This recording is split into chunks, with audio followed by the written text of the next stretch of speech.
Hello बच्चों, welcome to my YouTube channel. आज के इस वीडियो में हम लोग कक्षा 7वीं के वसंत पुस्तक हिंदी के अध्याय 4 को पढ़ेंगे, जो कि है मिठाई वाला। ठीक है, आज हम लोग इस कहानी को समझेंगे। ठीक है। बहुत ही मीठे स्वरों के साथ वह गलियों में घूमता हुआ कहता है, बच्चों को बहलाने वाला, खिलौने वाला। बहुत ही मीठे स्वर, यानी कि बहुत ही प्यारे स्वरों में, एकदम मीठे स्वरों में गलियों में वह घूमता है और बच्चों को क्या करता है? बहलाता है खिलौने देकर, है ना, खिलौने बेचकर। इस अधूरे वाक्य को वह ऐसे विचित्र किंतु मादक मधुर ढंग से गाकर कहता है कि सुनने वाले एक बार अस्थिर हो उठते हैं।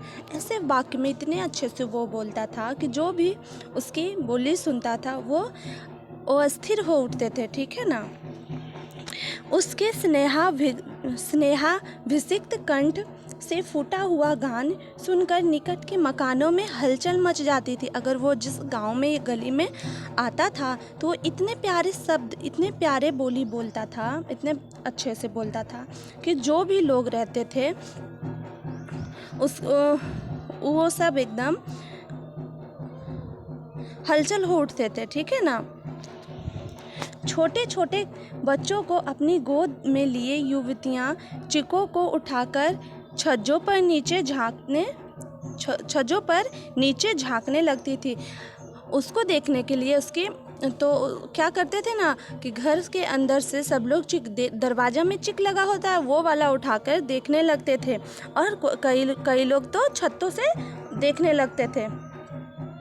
गलियों और उनके अंतर्व्यापी छोटे छोटे उद्यानों में खेलते और इठलाते हुए बच्चों का झुंड उसे घेर लेता और तब वह खिलौने वाला वहीं बैठकर खिलौने की पेटी खोल देता।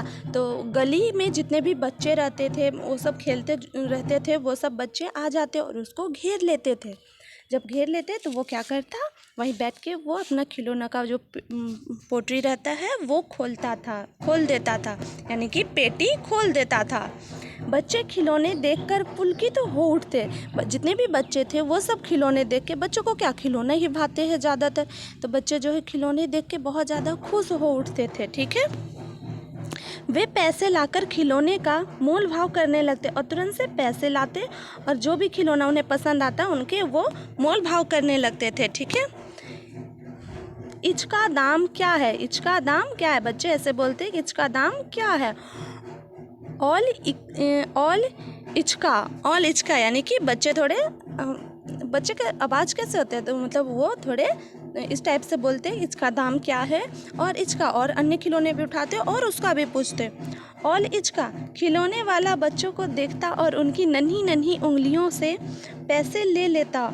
खिलौने वाला जो है बच्चों को देखता और उनके छोटे छोटे उंगलियों से, छोटे छोटे प्यारे प्यारे उंगलियों से पैसे ले लेता और बच्चों की इच्छा अनुसार उन्हें खिलौने दे देता। और जो भी बच्चों को इच्छा रहती कि ये खिलौने मुझे पसंद है, जो भी उनको पसंद रहती वो खिलौने उन्हें दे देता।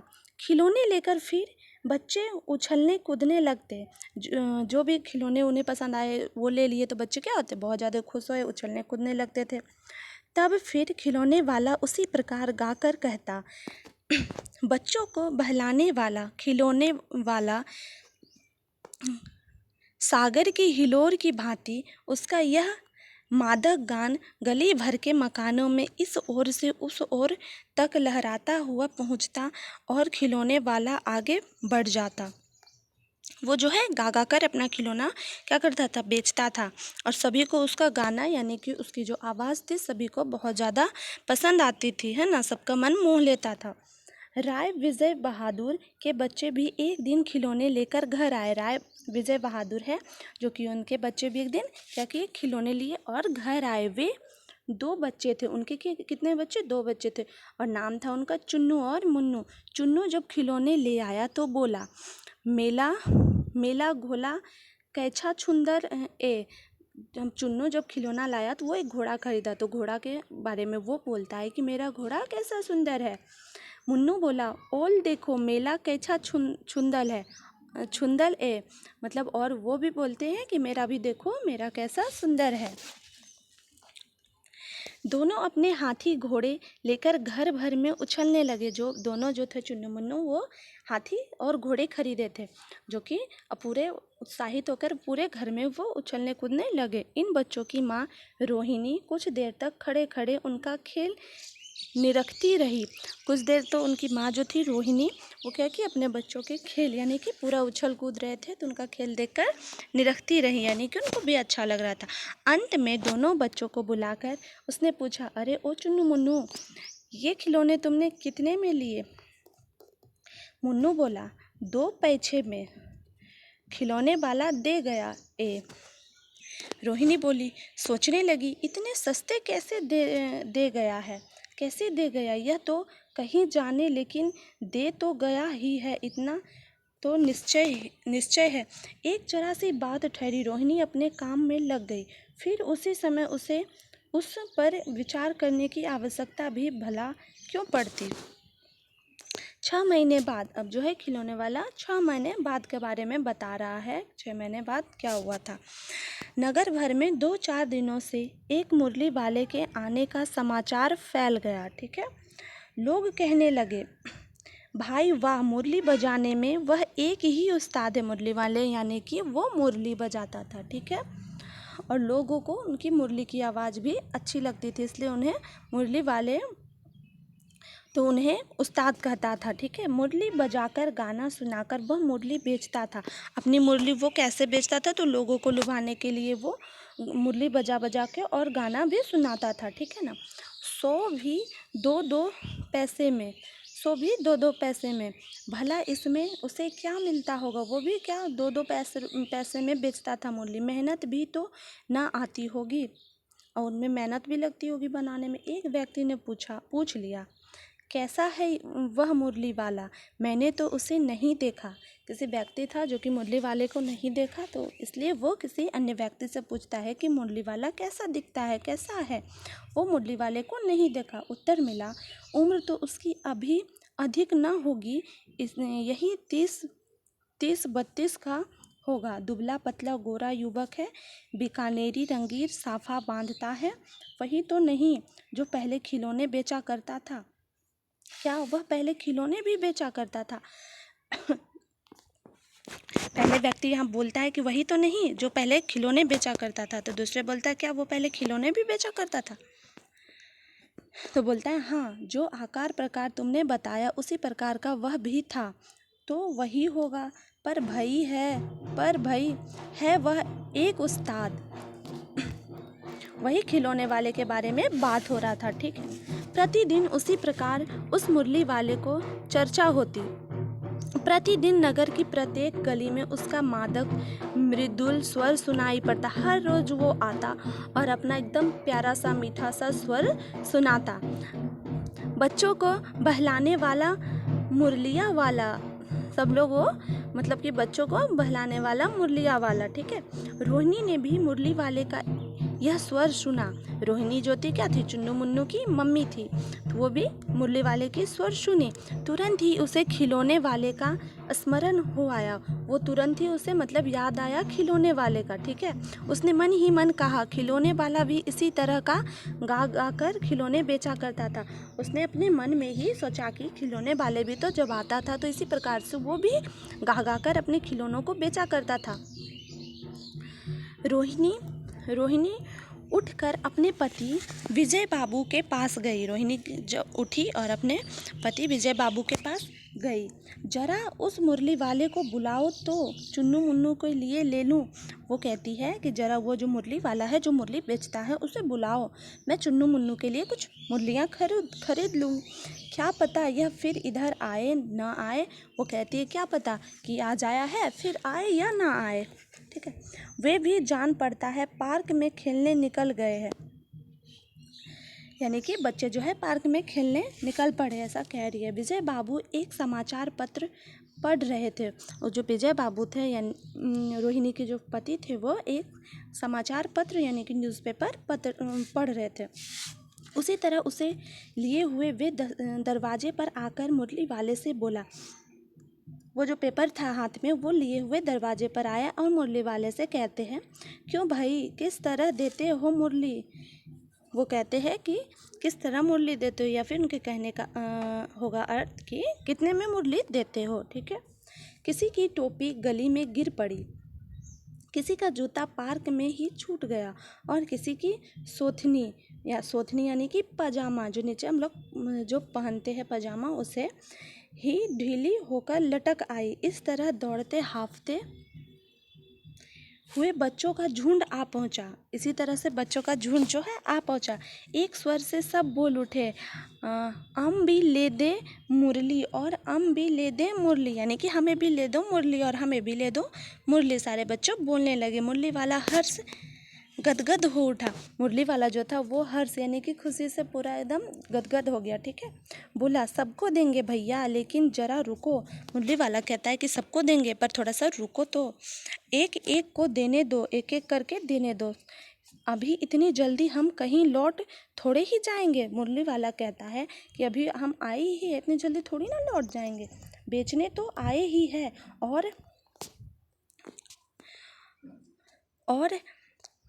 और है भी इस समय मेरे पास 1-2 नहीं, पूरी 57। और मुरली वाला कहता है कि मेरे पास 1-2 मुरली थोड़ी ना है, पूरे 57 मुरली है। ठीक है।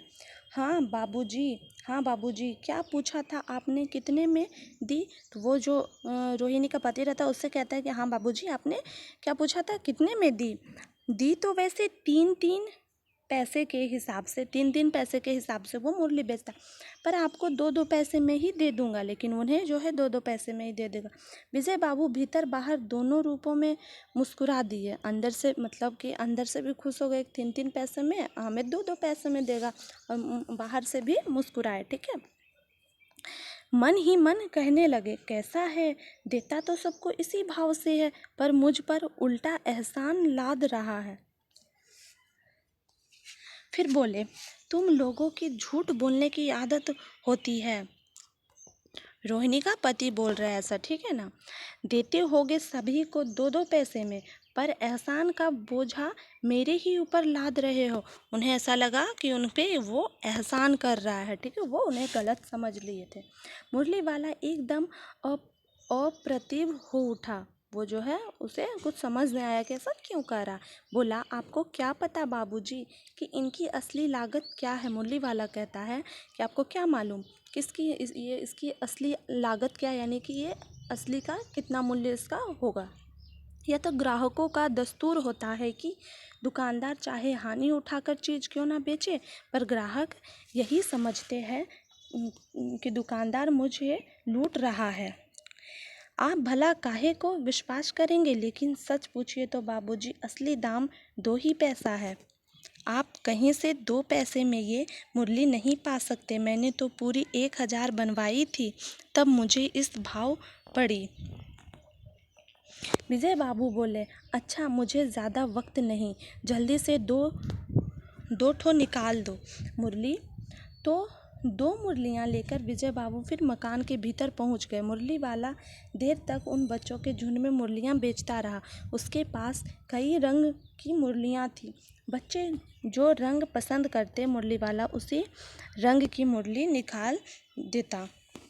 सारे बच्चे तो उन्हें जो जो मुरलियाँ पसंद आती वो उन्हें निकाल के देता। यही बड़ी अच्छी मुरली है, तुम यही ले लो बाबू। राजा बाबू तुम्हारे लायक तो बस यह है। हाँ भैया, तुमको वही देंगे। ये लो, तुमको वैसी ना चाहिए, यह नारंगी रंग की? अच्छा, वही लो। ए लाए पैसे? अच्छा, ये लो, तुम्हारे लिए मैंने पहले से ही यह निकाल रखी थी। मुरली वाला ऐसा कहता है, तुमको पैसे नहीं मिले, तुमने अम्मा से ठीक तरह मांगे ना होगे। ये मुरली वाला कह रहा है कि तुम्हें घर में पैसे नहीं मिले, तुमने अम्मा से यानी कि अपनी मम्मी से अच्छे से नहीं मांगे होगे। धोती पकड़कर पैरों में लिपटकर अम्मा से पैसे मांगे जाते हैं। वो कहता है मुरली वाला बच्चों को कि जाओ, मतलब कि धोती पकड़ के और पैरों पर लिपट के अम्मा से पैसे मांगे जाते हैं। हाँ, फिर जाओ, अब की बार मिल जाएंगे। कहता है जाओ, अब की बार मिल जाएंगे।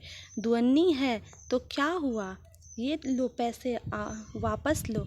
ठीक हो गया ना हिसाब, मिल गए पैसे। देखो मैंने तरकीब बताई। अच्छा अब तो किसी को नहीं लेना है, सब ले चुके। तुम्हारी माँ के पास पैसे नहीं है। अच्छा तुम भी यह लो। नहीं मतलब उनको नए पैसे मिले फिर भी वो ले लो। अच्छा तो अब मैं चलता हूँ। इस तरह मुरली वाला फिर आगे बढ़ गया। आज अपने मकान में बैठी हुई रोहिणी मुरली वाले की सारी बातें सुनती रही। वो जो रोहिणी थी वो मुरली वाले की सारी बातें सुन रही थी। ठीक है, आज भी उसने अनुभव किया बच्चों के साथ इतने प्यार से बात करने वाला फेरी वाला पहले कभी नहीं आया। वो सोच रही थी कि ऐसा फेरी वाला कभी नहीं आया जो कि बच्चों से इतने प्यार से बात करता हो। फिर वह सौदा भी कैसा सस्ता बेचता है। भला आदमी जान पड़ता है। समय की बात है जो बेचारा इस तरह मारा मारा फिरता है। पेट जो ना कराए सो थोड़ा। उसी समय मुरली वाले का क्षीण स्वर दूसरी निकट की गली से सुनाई पड़ा। बच्चों को बहलाने वाला मुरली वाला। रोहिणी इसे सुनकर मन ही मन कहने लगी, और स्वर कैसा मीठा है इसका। बहुत दिनों तक रोहिणी को मुरली वाले का वह मीठा स्वर और उसकी बच्चों के प्रति वे स्नेहसिक्त बातें याद आती रही। महीने आए और चले गए, फिर मुरली वाला ना आया। धीरे धीरे उसकी स्मृति भी क्षीण हो गई। कई महीनों तक एक बार मुरली वाला आया था और फिर मुरली वाला नहीं आया। ठीक है ना। 8 महीनों के बाद सर्दी के दिन थे। रोहिणी स्नान करके मकान की छत पर चढ़कर आजानो लंबित केश राशि सुखा रही थी। यानी कि नहा धोकर वो छत पे जाके अपने बाल को सुखा रही थी रोहिणी। इस समय नीचे की गली में सुनाई पड़ा बच्चों को बहलाने वाला मिठाई वाला। अब की बार मिठाई वाला आया। पहले खिलौने वाले, फिर मुरली बेचने वाले, उसके बाद मिठाई वाले। मिठाई वाले का स्वर उसके लिए परिचित था। यानी कि रोहिणी को मिठाई वाले का जो स्वर था वो परिचित था, यानी कि वो पहचानती थी। झट से रोहिणी नीचे उतर आई। उस समय उसके पति मकान में नहीं थे। हाँ, उनकी वृद्धा दादी थी। यानी कि उनके पति तो नहीं थे लेकिन उसकी बूढ़ी दादी थी। रोहिणी उनके निकट जाकर बोली, दादी चुन्नू मुन्नू के लिए मिठाई लेनी है, जरा कमरे में चलकर ठहराओ। मैं उधर कैसे जाऊं, कोई आता ना हो। जरा हटकर मैं भी चिक की ओट में बैठी रहूंगी। दादी उठकर कमरे में आकर बोली, ए मिठाई वाले इधर आना। मिठाई वाला निकट आ गया। बोला, कितनी मिठाई दूँ माँ? ये नए तरह की मिठाइयाँ हैं, रंग बिरंगी, कुछ खट्टी, कुछ मीठी, जायकेदार, बड़ी देर तक मुंह में चिपकती है, जल्दी टिकती है, जल्दी नहीं घुलती है। यानी कि जो भी मिठाई है वो ज़्यादा देर तक मुंह में रहती है, तुरंत ही नहीं घुल जाती है। ठीक है, कुछ मीठी, जायकेदार, बड़ी देर तक मुंह में टिकती है, जल्दी नहीं घुलती। बच्चे बड़े चाव से चूसते हैं। जो भी बच्चे से लेते हैं वो बड़े चाव से, यानी कि एकदम बढ़िया से चूसते हैं। ठीक है, इन गुणों के सिवा ये खांसी भी दूर करती है। जिसे भी खांसी रहे, इसके इतने अच्छे गुण है कि अगर खांसी है तो वो भी दूर हो जाती। कितनी दूर? चपटी गोल पहलदार गोलियां हैं, पैसे की 16 देता हूँ। पैसे उसे 16 देता है। पैसे मतलब 16 लेता है और उसे देता है। दादी बोली, 16 तो बहुत कम होती है, भला 25 तो दे दे, 25 देते। मिठाई वाला, नहीं दादी, अधिक नहीं दे सकता, इतना भी देता हूँ। अब अब मैं तुम्हें क्या, खैर मैं अधिक ना दे सकूँगा। मिठाई वाला कहता है। रोहिणी दादी के पास ही थी। बोली, दादी फिर भी काफ़ी सस्ता दे रहा है, 4 पैसे की ले लो, यह पैसे रहे। मिठाई वाला मिठाइयाँ गिनने लगा। तो 4 की दे दो। अच्छा 25 नहीं सही 20 ही दो। अरे माँ, मैं बूढ़ी हुई, मूल भाव अब मुझे ज़्यादा करना आता भी नहीं। कहते हुए दादी के पोपले मुंह से जरा सी मुस्कुराहट फूट निकली। रोहिणी ने दादी से कहा, दादी इससे पूछो, तुम इस शहर में और कभी भी आए थे या पहली बार आए हो? रोहिणी कहती है अपनी दादी से, यहाँ के निवासी तो तुम हो नहीं, ऐसा कहती है। दादी ने इस कथन को दोहराने की चेष्टा की ही थी कि मिठाई वाले ने उत्तर दिया, पहली बार नहीं और भी कई बार आ चुका हूँ। रोहिणी चिक की आड़ ही से बोली, पहले यही मिठाई बेचते हुए आए थे या और कोई चीज़ लेकर? मिठाई वाला हर्ष यानी खुश से कहता है, संयम और विस्मयादि भावों में डूबकर बोला, इससे पहले मुरली लेकर आया था और उससे भी पहले खिलौने लेकर। रोहिणी का अनुमान ठीक निकला। जब भी मिठाई वाला आता था तो क्या रोहिणी जो है सोचती थी, क्योंकि उसका आवाज़ ही इतना प्यारा था। अब तो वह उससे और भी कुछ बातें पूछने के लिए अस्थिर हो उठी। वह बोली, इन व्यवसायों में भला तुम्हें क्या मिलता होगा? यानी कि ये जो काम तुम करते हो इसमें तुम्हें क्या कमाई होती होगी, ऐसा बोलता है। वह बोला, मिलता भला क्या है, यही खाने भर को मिल जाता है, कभी भी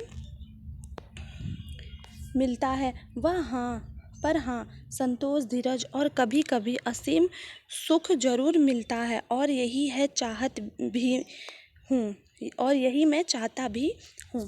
सो कैसे, वह भी बताओ, वो रोहिणी पूछती है। अब व्यर्थ न बातों की क्यों चर्चा करूँ, उन्हें आप जाने ही दो, उन बातों को सुनकर आपको दुख ही होगा, ऐसा मिठाई वाले कहते हैं। जब इतना बताया है तब और भी बता दो, रोहिणी भी कहती है। मैं बहुत उत्सुक हूँ, तुम्हारा हर्जा ना होगा, मिठाई मैं और भी ले लूँगी। तो मिठाई अतिशय गंभीरता के साथ मिठाई वाले ने कहा, मैं भी अपने नगर का एक प्रतिष्ठित आदमी था, यानी कि मकान, व्यवसाय, गाड़ी घोड़े, नौकर चाकर सभी कुछ था, स्त्री थी, छोटे छोटे 2 बच्चे भी थे। मेरा वह सोने का संसार था, बाहर संपत्ति का वैभव था, भीतर सांसारिक सुख था। स्त्री सुंदरी थी, मेरी प्राण थी, बच्चे ऐसे सुंदर थे जैसे सोने के सजीव खिलौने। उनकी अटखेलियों के मारे घर में कोलाहल मचा रहता था। समय की गति, विधाता की लीला, अब कोई नहीं है। दादी, प्राण निकाले नहीं निकले, इसलिए अपने उन बच्चों की खोज में निकला हूँ, वे सब अंत में होंगे तो यही कहीं, आखिर कहीं ना जन्मे ही होंगे। उस तरह रहता, घुल घुल कर मरता, इस तरह सुख संतोष के साथ मरूंगा। इस तरह के जीवन में कभी कभी अपने उन बच्चों की एक झलक सी मिल जाएगी, यानी कि वो जो काम करता है, खिलौने, मिठाई और जो बांसुरी सब बेचता है, मुरली वाला, मुरली सब, तो वो इसलिए क्योंकि उसके 2 बच्चे थे, पत्नी थी, किसी भी हादसे में उनकी मृत्यु हो गई, और वो एक अमीर व्यक्ति था, उसका सब चीज़ का सुख था, ठीक है, उसकी पत्नी भी सुंदर थी, बच्चे भी सुंदर थे, लेकिन वो जो है, अब जो उनके बच्चे और उनकी पत्नी की मृत्यु हो गई तो उनका मन नहीं लगता था, तो क्या करते, उन्हें उनकी याद सताती थी, तो वो सोचे कि कुछ काम, ऐसा काम कर लेता हूँ जिससे कि हमें बच्चों से मिलने का और उन्हें ये सारी खुशियाँ मिल जाती, ठीक है ना। उन्हें अपने दूसरों के बच्चों में अपने बच्चों के झलक देखते हैं ना, क्योंकि वो कह रहे हैं कि जो मरे हैं वो कहीं ना कहीं तो जन्म लिए होंगे ना।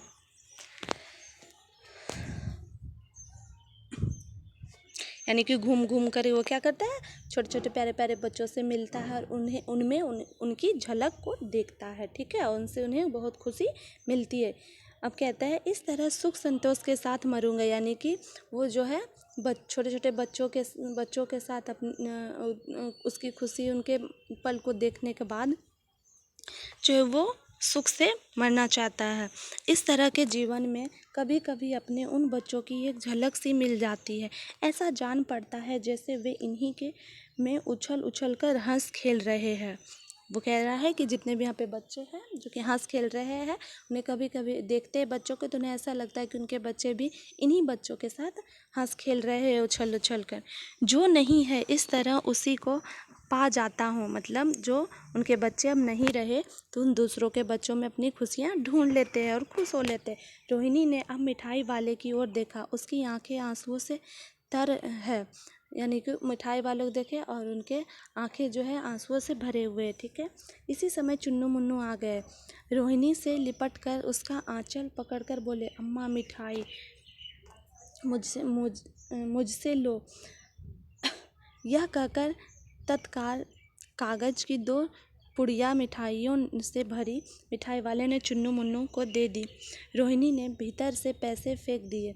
मिठाई वाले ने पेटी उठाई और कहा, अब इस बार ये पैसे ना लूँगा। दादी बोली, अरे अरे ना अपने पैसे लिए जा भाई। तब तक आगे फिर सुनाई पड़ा उसी प्रकार मादक मृदुल स्वर में बच्चों को बहलाने वाला मिठाई वाला।